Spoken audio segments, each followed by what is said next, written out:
संभल की जामा मस्जिद में कार्रवाई के बाद, सर्वे की कार्रवाई के बाद अब जो हालात हैं बेहद तनावपूर्ण है संभल में। सर्वे एक बार हो चुका था, शांति प्रिय तरीके से हो चुका था, लेकिन वो वहाँ के नेताओं को, उत्तर प्रदेश की जो सरकार है उन्हें पची नहीं वो बात। दोबारा सर्वे की टीम भेजी गई जिसके साथ में फिर नारे वाले लोग गए। लगातार गोलियां चल रही है उत्तर प्रदेश में, गोलियों के द्वारा न्याय किया जा रहा है, ये गुंडागर्दी नहीं बर्दाश्त की जा सकती। हमारे देश में अराउंड 7 लाख से ज्यादा मंदिर हैं, 3 लाख से ज्यादा मस्जिद, 28,000 चर्च और लगभग 7,600 गुरुद्वारे हैं। हालांकि कुछ रिपोर्ट्स में यह भी दावा किया गया है कि देश में 20 लाख मंदिर हैं और 6 लाख से ज्यादा मस्जिद।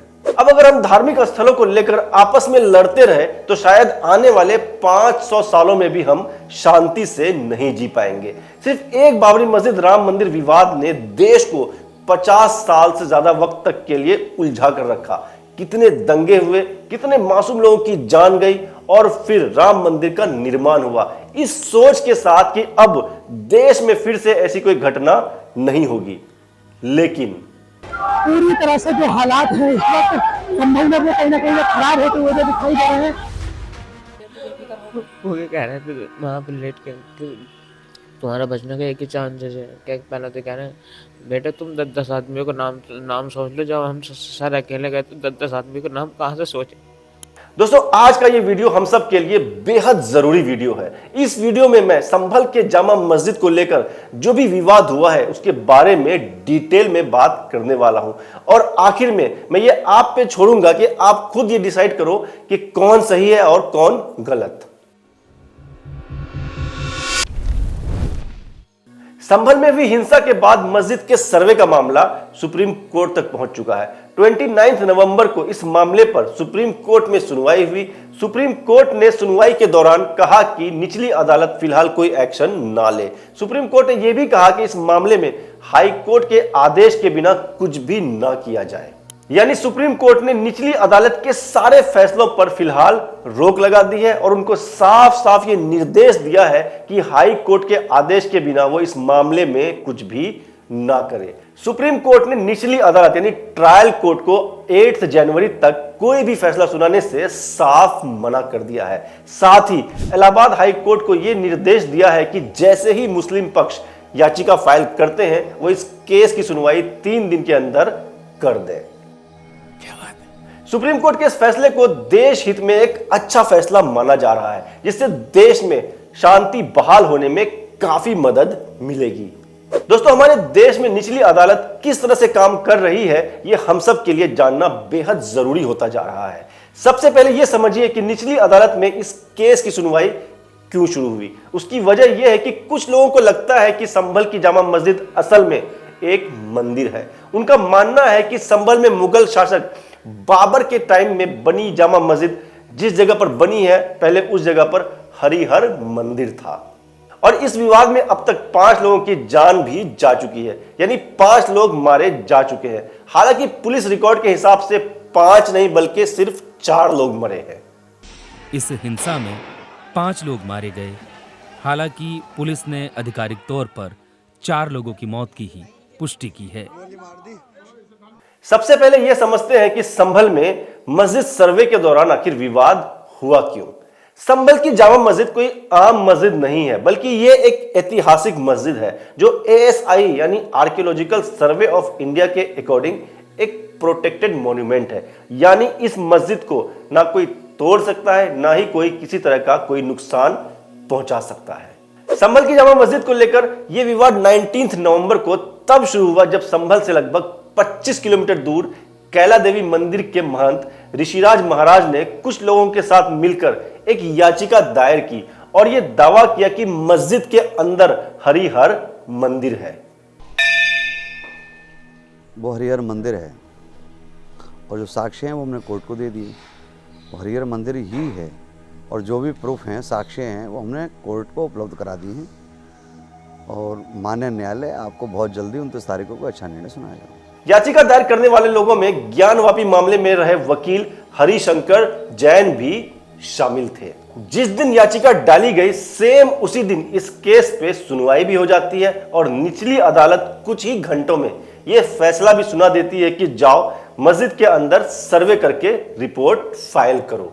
यह सब कुछ एक ही दिन में, कुछ ही घंटों में हो जाता है। हालांकि निचली अदालत ने जिस तेजी से इस केस पे फैसला सुनाया वो काबिले तारीफ है। यूजुअली हम हिंदुस्तानियों को अदालत से इतनी जल्दी किसी केस पे फैसला आने की उम्मीद नहीं होती, और जब कोई जज इतनी तेजी से फैसला सुना दे तो उनको सलाम करने का मन करता है।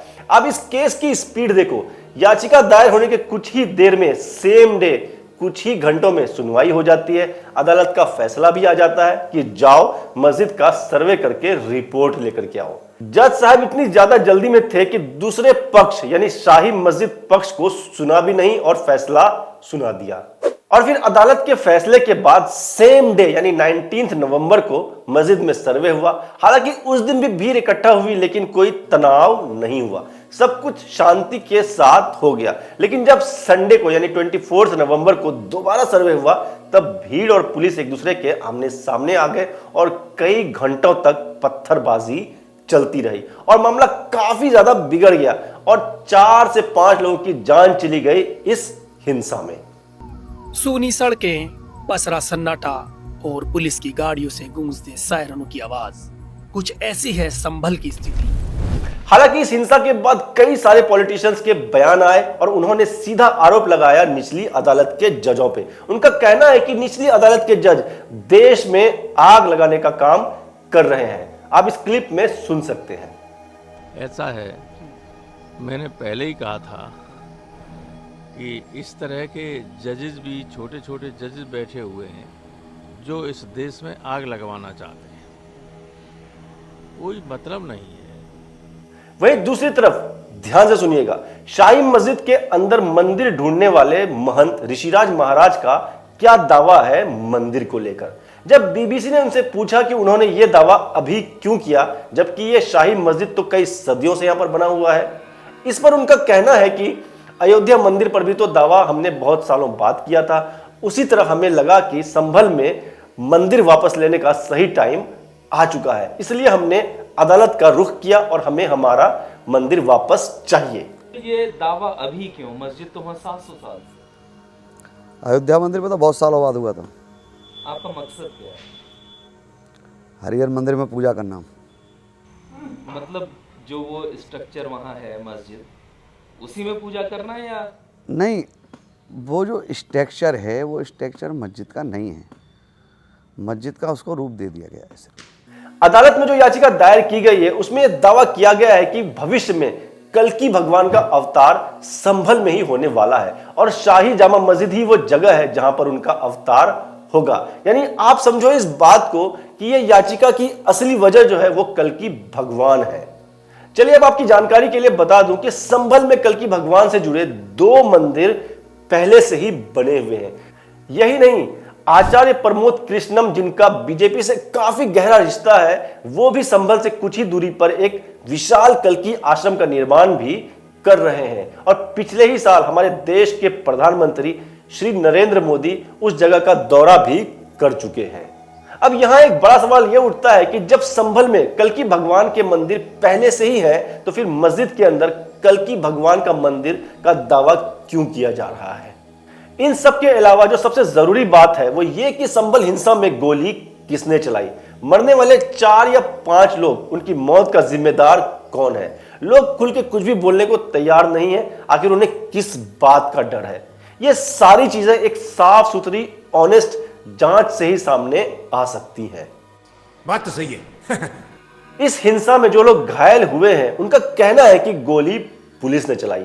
संभल के जिला हॉस्पिटल में 2 लोग भर्ती हैं, उन दोनों को पुलिस ने गिरफ्तार भी किया हुआ है। अब उन दोनों घायल लोगों में एक की बहन ने बीबीसी से बात की और बीबीसी को बताया कि उसके भाई को पुलिस ने गोली मारी और बुरी तरीके से पीटा।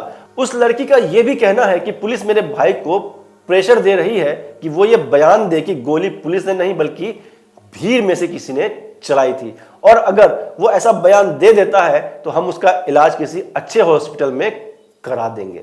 अभी इस समय अस्पताल में 2 घायल युवक भर्ती हैं जो पुलिस की गिरफ्त में भी हैं।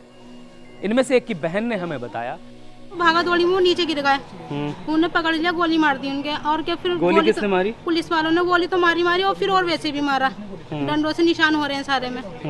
और तबीयत अभी उसकी ठीक नहीं है। हम कह रहे हैं यहाँ से रेफर करने के लिए कहीं और के लिए, वो कह रहे हैं बोले क्या कहते हैं, कह दो ये पब्लिक ने गोली चलाई है तो हम कहीं और भेज देंगे तुम्हें। ऐसे क्या हाँ। क्या बोल रहे हैं पुलिस वाले क्या बोल रहे हैं? कह रहे हैं, क्या कहते हैं, ये कह दो क्या पब्लिक ने गोली चलाई है, कहीं और रेफर कर देंगे। अब अगर ये बयान सही है तो ये उत्तर प्रदेश पुलिस पर एक बड़ा सवाल उठाती है कि उत्तर प्रदेश पुलिस आखिर किसके इशारे पर काम कर रही है। सुप्रीम कोर्ट पहले ही उत्तर प्रदेश पुलिस को चेतावनी दे चुकी है और उनके कार्यशैली पर सवाल भी उठा चुकी है। दोस्तों, जिस देश में 7,000 मंदिर 3,000 मस्जिद हों, वहां हमें इस बात पर नहीं जाना चाहिए कि आज से 500 साल पहले बाबर ने क्या सही किया, क्या गलत किया, बल्कि हमें हमारा आज का समाज रहने लायक बनाने पर ध्यान देना चाहिए, जहां हर धर्म के लोग, हर तबके के लोग आपस में प्यार मोहब्बत से रह सकें। क्या बात है सर, क्या बात है सर। दोस्तों, ऐसे और भी इंफॉर्मेटिव वीडियोस देखने के लिए सब्सक्राइब करें मेरे चैनल नजरे जॉर्डन को, और बहुत जल्द मिलते हैं एक ऐसे ही इंफॉर्मेटिव वीडियो के साथ। बाय।